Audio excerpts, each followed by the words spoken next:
Arrancamos la tercera clase y empezamos con ecuaciones de balance. Repito para que quede grabado esto. Lo que son ecuaciones de balance son ecuaciones no exactamente de conservación, sino porque estas magnitudes pueden cambiar en el tiempo, sino ecuaciones que nos dictan si cambian, cómo tienen que cambiar. Y vamos a tener ciertas magnitudes, que van a ser, por ejemplo, esta función phi, esa función phi puede ser cualquier cosa. Vamos a integrar en el volumen, porque las ecuaciones estas de balances dictan la integral en el volumen de mi sólido, un volumen diferencial, pero un volumen en sí. Y dictan cómo estas magnitudes integradas en el volumen cambian en el tiempo. Y por eso está esta derivada con respecto al tiempo. Para entrar un poco en el detalle matemático, esto acá lo escribo de esta manera y no lo escribo de esta manera ni de esta manera, porque esto de acá es una derivada parcial, que quiere decir que las cosas dependen de alguna variable aparte del tiempo. O sea, si depende más de una variable, derivada parcial. Si solo depende del tiempo, derivada total. Y esto de acá, con la D mayúscula, se llama derivada material, simplemente para molestarnos a todos y hacernos recordar que no solo la magnitud varía en el tiempo, sino que el volumen varía en el tiempo, y para hacerlo peor todavía, si recordamos que tenemos una configuración de referencia y una configuración material, los ejes varían en el tiempo. Como los ejes están variando en el tiempo, y los ejes son justamente las incógnitas, las variables de la función psi, esta derivada material quiere decir eso. Es la derivada de todo lo que está variando acá en el tiempo. No solo la función, sino las mismas coordenadas del material. Y entonces todas las ecuaciones de balance van a tener este tipo de forma.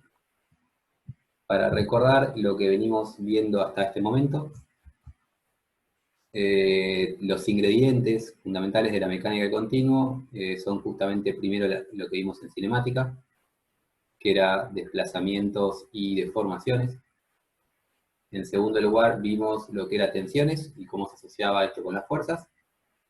Ahora estamos entrando en las ecuaciones de balance, que son las leyes físicas que tienen que valer, estas ecuaciones que me dicen cómo varían las magnitudes en el tiempo, o qué restricciones, mejor dicho, tienen esas variaciones, que va a ser bastante corto porque el detalle matemático es muy complejo.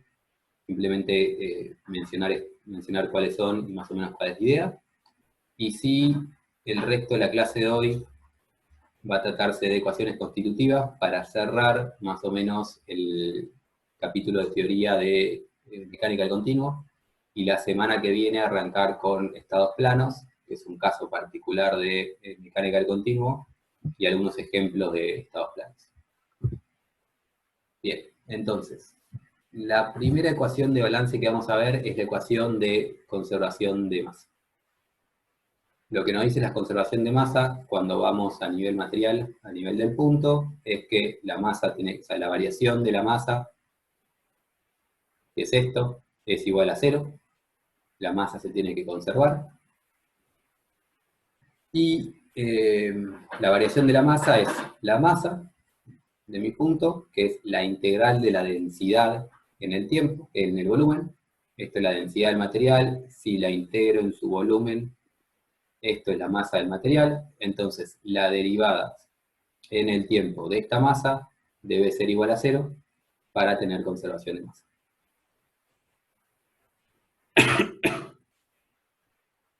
Lo que no estamos viendo, y es la parte que digo que es matemáticamente pesada, es que justamente esto que había escrito antes, la derivada material en el tiempo de alguna magnitud,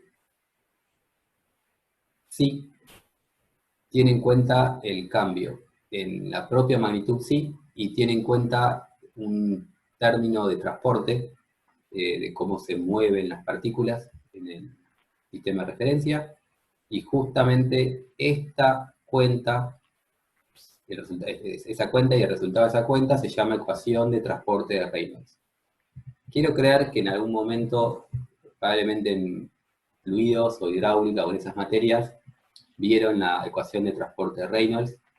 Es una ecuación muy importante para cualquier fenómeno de transporte, sea flujo de calor, flujo de fluido, que es lo más común, porque si no tenemos ecuaciones de transporte en fluido, no podemos hacer muchas cosas, pero también tenemos flujo de masa y vamos a tener flujo de todas las cosas. Y entonces, lo que nos da la ecuación de transporte de Reynolds cuando se resuelve, y esto es lo que no vamos a ver en detalle matemático, simplemente explicar la idea, es que la variación de la masa va a ser justamente un término asociado a la variación de la densidad, cuánto mi cubo cambia su densidad por estar apretado o estirado, y un término de transporte, que es nabla, producto punto, densidad y la velocidad que se está moviendo ese punto. Es decir, esto es la divergencia de la densidad por la velocidad.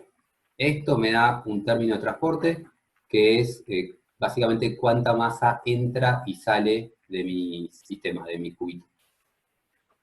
Como esta ecuación entera tiene que valer para cualquier parte de mi sólido, puedo decir que no tiene que valer solo para la integral del volumen del sólido, sino que tiene que valer punto a punto, y entonces lo que tiene que ser igual a 0, borro todo esto, y lo que tiene que ser igual a 0 es únicamente este término, perdón, únicamente no, tiene que ser todo igual a 0, pero como tiene que valer para cualquier punto, tiene que valer este término siempre 0, y eso es lo que tenemos acá abajo. Entonces, esta es nuestra ecuación de balance de masa, que también se conoce como ecuación de continuidad, que nos dice que la variación de la densidad tiene que ser proporcional a cuánta masa entra y sale de mi sólido. La variación de la densidad lo escribimos de esta manera, y la divergencia de la densidad por la velocidad es todo esos tres términos que tenemos ahí a la derecha.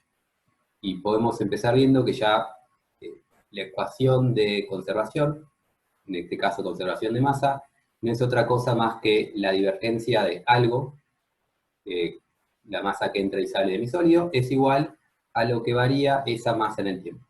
Este tipo de forma se va a respetar para la mayoría de las ecuaciones de conservación que tenemos, de que la divergencia nos da una idea de cuánto entra y cuánto sale, y eso es igual a cuánto tiene que variar la masa.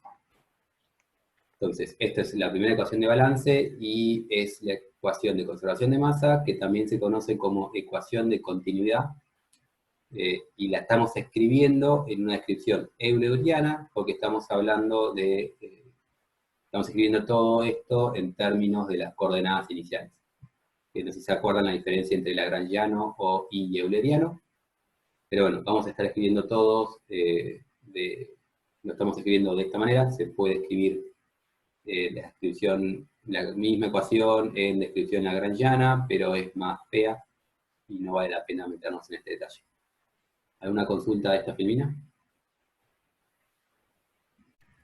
Entonces continuamos con la siguiente ecuación de conservación, que es la conservación de la cantidad de movimiento. La conservación de la cantidad de movimiento no es otra cosa más que el equilibrio.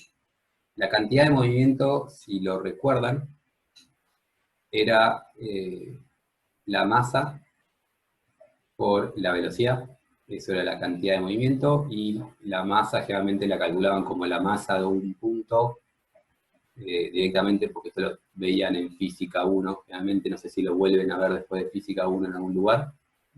Yo no tengo recuerdo de haber visto esto en Física 1, perdón, en ningún otro lugar más que Física 1 y cuando estudié mecánica del continuo. Pero bueno, en Física 1 hacíamos la masa de un puntito por la velocidad de ese puntito, y cuando se chocaba con otra partícula, la suma de las masas por velocidades tenía que mantenerse constante. Y eso era la conservación de la cantidad de movimiento. Cuando lo aplicamos al sólido, es la misma idea, la masa ahora es la densidad de cada punto por la velocidad de cada punto, integrada en el volumen nos da una idea de la masa total por la velocidad promedio, y lo que tenemos que conservar es eso, y por lo tanto lo que tenemos que conservar es esto. Y en realidad la ecuación de conservación de la cantidad de movimiento no es otra cosa más que la ley de Newton. Esto de acá, si se fijan, es la masa por la velocidad, pero estoy haciendo la derivada de esto en el tiempo. Entonces, tiene pinta de la masa por la derivada de la velocidad respecto al tiempo. Masa por aceleración, y en realidad esto no es igual a cero, es igual a lo que es la sumatoria de fuerzas. Y la masa por la aceleración es igual a la sumatoria de fuerzas, pero las fuerzas que en un punto son fuerzas puntuales, en mi sólido las fuerzas se dividen en fuerzas volumétricas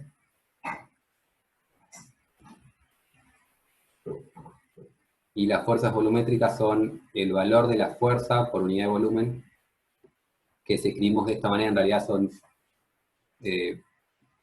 fuerzas de cuerpo proporcionales a la densidad. Entonces la fuerza, B por la densidad me da la fuerza total, integrada en el volumen, me da una fuerza volumétrica, y son las fuerzas volumétricas para nosotros es más que nada la gravedad, pero pueden ser otras, como por ejemplo los campos eléctricos, son fuerzas que actúan en función de la cantidad de masa que tenemos. Y el otro tipo de fuerza que tenemos son las fuerzas superficiales. Entonces, la sumatoria y las fuerzas superficiales es el valor de la fuerza por unidad de superficie integrado en la superficie. Entonces, la sumatoria de fuerzas es las fuerzas volumétricas más las fuerzas superficiales, es igual a este término que vendría a ser la masa por la aceleración. Entonces, ecuación de conservación de la cantidad de movimiento es la segunda ley de Newton, y básicamente el resto de la hoja es hacer álgebra, que voy a explicar más o menos para que sepan de dónde sale todo esto, pero no es importante que sepan el paso a paso, sino la idea general. Entonces, recordamos por tensiones, que de hecho la fuerza en la superficie era el vector tensión, y está asociado a la normal por el tensor de tensiones, y por la ecuación de transporte que vimos más o menos antes. Este término, o sea, la derivada material de ese término me resulta la variación en el tiempo, más este término que es una divergencia, que es la divergencia de justamente la magnitud, la misma magnitud que teníamos antes, por la velocidad. La misma expresión que vimos antes, que no la demostramos porque es engorrosa, pero es esa idea. Y después el resto es álgebra, y vemos que esta derivada acá, usando la misma ecuación de transporte de Reynolds, la podemos llevar a esta forma. Este término acá, si hago la divergencia por partes de cada, o sea, la divergencia la divido como esto por esto sin derivar, más esto por esto sin derivar. Nuevamente no me va a importar el detalle matemático, simplemente quiero que sepan, por si alguno tiene la curiosidad de dónde sale todo esto. Si divido el nabla punto en término a término para cada tensor o vector velocidad, llego a esa expresión de ahí. Notamos que esto es igual a esto y se cancelan. Y volvemos a decir que esta ecuación tiene que valer punto a punto, entonces agarro todos los términos adentro de las integrales de volumen y llegamos a esta expresión de acá. Esa es la explicación somera de cómo se hacen todas estas cuentitas, y de hecho me olvidé que en realidad yo, para pasar de acá a acá, uso el teorema de la divergencia, o el teorema de Gauss, que vieron en análisis 2, para pasar de la superficie al volumen. Entonces ahí apliqué el teorema de la divergencia, para los términos de la derecha, de la igualdad, apliqué ecuación de transporte de Reynolds, y llegué finalmente a esta expresión que tenemos acá abajo, que es esta.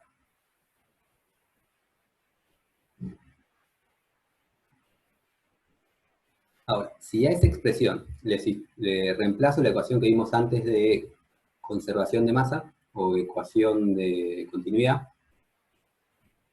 nos queda esta expresión de acá, y es decir, esto hasta acá arriba, la ecuación 1, es únicamente ecuación de la cantidad de movimiento, de la conservación de la cantidad de movimiento. Si hago conservación de la cantidad de movimiento más conservación de masa, llegamos a la ecuación 2, que nos dice que la divergencia de sigma más las fuerzas volumétricas es igual a la densidad por la derivada de la velocidad en el tiempo.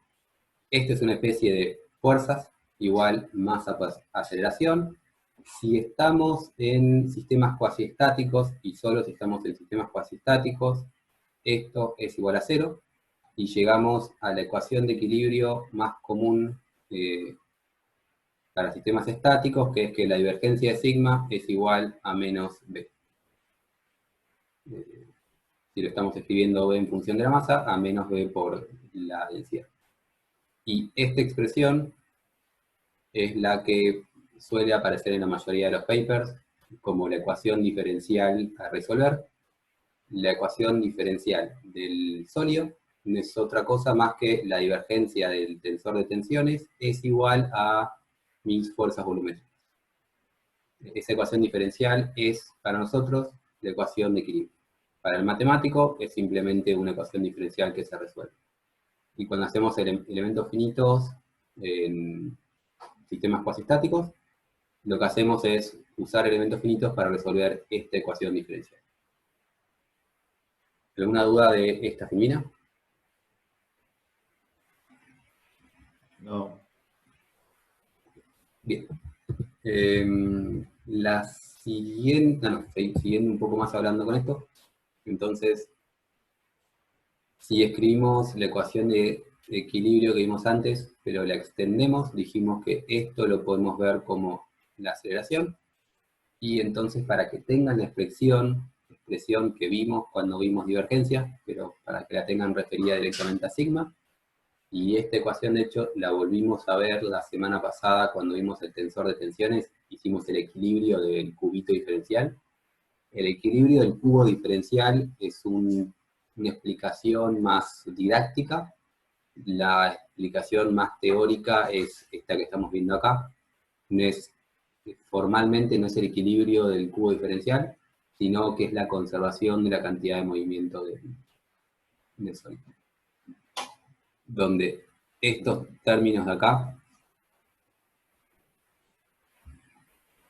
son la divergencia de sigma. Esto es divergencia de sigma, como lo vieron en la parte tensorial. Esto de acá no es otra cosa que el vector B. Y esto acá, si estamos en cuasiestáticos, es igual a 0. Y acá vemos la utilidad de usar nomenclatura tensorial, porque en vez de escribir todos esos tres términos extendidos de arriba, esto mismo que vemos acá, lo escribimos de forma corta de esta forma. Entonces, una vez que aprendemos a usar álgebra tensorial, simplifica un montón la notación. O sea, la hace más compleja, pero la hace mucho más simple de entender una vez que estamos en el tema. Bien, ahora sí, esto es la ecuación de la cantidad de movimiento, que era el equilibrio del cubo diferencial, y pasamos a lo otro que hemos visto en tensiones, que en tensiones habíamos visto el teorema de Cauchy, que nos daba la ecuación de equilibrio de momentos, y nos decían que el tensor era simétrico porque tau xy era igual a tau ix. Eso que se explica de esa manera, la forma formal de explicar todo esto es utilizando la conservación del momento de la cantidad de movimiento. Entonces, si de esta expresión nos olvidamos de estos términos, es la expresión de la cantidad de movimiento. El momento de la cantidad de movimiento es justamente el producto de la fuerza por una distancia. Entonces, a estas fuerzas que teníamos anteriormente, las multiplicamos por una distancia r, un vector r cualquiera, y hacemos producto vectorial fuerza por distancia. Acuérdense que cuando veían, creo que es estabilidad 1, es la primera ecuación primer materia de análisis de estructuras, el momento no es otra cosa que la distancia por la fuerza, y así calculábamos el vector momento como vector distancia, producto vectorial, vector fuerza, y es lo que estamos haciendo ahí arriba. Esto es una distancia, producto vectorial, lo que vendría a representar la fuerza, y esta ecuación de acá, entonces, es la expresión que nos cuenta, nos habla de la conservación del momento, de la cantidad de movimiento, que una vez que se desarrolla, y esta parte sí es algebraicamente pesada, y por eso ni siquiera intenté resumírselas, llegamos justamente a poder demostrar que si tenemos que conservar esto, el tensor de tensiones tiene que ser necesariamente simétrico. Y la demostración formal de por qué el tensor de tensiones de Cauchy es simétrico sale de esta ecuación de conservación. No se postula la simetría, sino que se demuestra utilizando las ecuaciones de balance. ¿Pregunta de esto? Bien, continuamos entonces con la última ecuación de conservación, que es la ecuación de conservación de energía, y es básicamente el primer principio de la termodinámica, es el único de estos principios que es ecuación de conservación, de ecuación de balance. El primer principio es el único principio que es una ecuación de balance, así como la segunda ley de Newton es la única ley que es una ecuación de balance. Todas estas cosas están planteadas en distintos puntos de la física, pero eventualmente se juntaron en un marco porque toda la física tiene que respetarla. Y en este caso, en cuanto a lo que es termodinámica, el principio de conservación de energía es una ecuación de balance que se escribe de esta manera, que es la variación de la energía interna más la variación de la energía potencial. Me parece que esto lo voy a escribir para cuando lo suba, pero si están tomando apuntes, tomen apuntes. Cuando puedo subir una versión mejorada explicando qué es cada término. Esta filmina le hice las apuradas, pero bueno, variación de energía interna más variación de energía potencial es igual a la fuente de energía, y acá tenemos una fuente mecánica y una fuente de calor. Entonces, cuando desarrollamos esto, la variación de la energía es justamente la energía interna por unidad de volumen, perdón, la variación de la energía interna en la cantidad de volumen. Creo que no lo aclaré esto, y nadie me lo está preguntando, pero ¿todo el mundo sabe qué quiere decir eso? O sea, el puntito de arriba. Variación. No. Derivada en tiempo. Derivada en el tiempo. Me olvidé de explicar esta nomenclatura, pero siempre el puntito es la derivada en el tiempo. Y por eso antes, hago la declaración acá porque me olvidé hasta antes, cuando escribí U puntito puntito, esto es la derivada en el tiempo de U punto, donde U punto no es otra cosa más que la velocidad. Esto es la velocidad, entonces esto es la derivada en el tiempo 2 veces del desplazamiento. Cada punto es una derivada en el tiempo. Agregamos también a las filminas cuando lo suba. Entonces, por eso, cuando hablo de la variación, es lo que varía en el tiempo, la energía interna, y lo que varía en el tiempo de energía potencial. La energía interna es la energía interna, no vamos a entrar en termodinámica en este curso, no tenemos tiempo. Entonces, la variación de la energía en el tiempo, y la energía interna total es la integral de eso en el volumen. La energía potencial es esto de acá.